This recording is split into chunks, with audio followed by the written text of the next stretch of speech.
আসসালামু আলাইকুম। আজকে আমরা শিখব হ্যাভ টু এবং নিড টু এর ব্যবহার। এই দুইটা জিনিস স্পোকেন ইংলিশে অনেক বেশি ব্যবহার করা হয়। সো আপনারা অলরেডি দেখতে পাচ্ছেন হ্যাভ টু এবং নিড টু। হ্যাভ টু হচ্ছে আমরা কখন ইউজ করি, যখন কোনো একটা কাজ আমাদেরকে করতে হবে অর্থাৎ বাধ্যতামূলক, সেক্ষেত্রে আমরা হচ্ছে হ্যাভ টু ইউজ করি। আর নিড টু হচ্ছে যখন আমাদের কোনো একটা কাজ করা প্রয়োজন বা কোনো একটা কাজ করা দরকার, তখন আমরা নিড টু ইউজ করি। এখন আমরা দেখব হ্যাভ টু এর কয়েকটা এক্সাম্পল। সো প্রথমে আপনারা দেখতে পাচ্ছেন দুইটা সেন্টেন্স বাংলা অর্থ সহ দেয়া আছে। প্রথমটা হচ্ছে কি আই হ্যাভ টু গো, আমাকে যেতে হবে। অর্থাৎ যখন কোনো একটা কাজ আমাদেরকে বাধ্যতামূলক করতেই হবে, সেক্ষেত্রে আমরা হচ্ছে হ্যাভ টু ইউজ করি। যেমন এইখানে আমাকে যেতে হবে, আই হ্যাভ টু গো। আমাকে ক্লাসটি করতে হবে, I have to do the class, I have to do the class, আমাকে ক্লাসটি করতে হবে। এখন আরও দুইটা এক্সাম্পল দেখেন, তাহলে বিষয়টা আরও ক্লিয়ার হবে। এখানে দেখতে পাচ্ছেন আরও দুইটা example.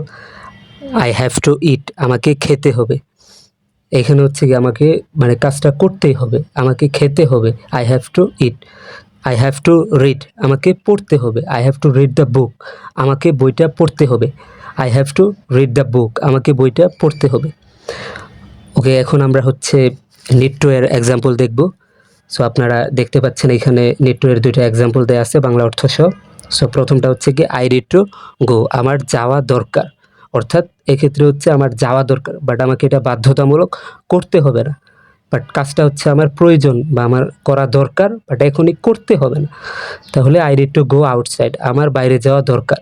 I need to read, আমার পড়া দরকার, বা I need to read the book, আমার বইটা পড়া দরকার।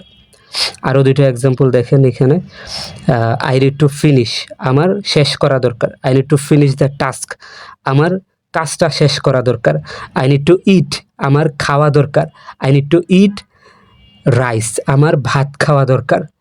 সো এইভাবে হচ্ছে আমরা বাসায় আরও প্র্যাকটিস করব, ইনশাল্লাহ ক্লিয়ার হয়ে যাবে। So thank you so much for watching this video. আসসালামু আলাইকুম।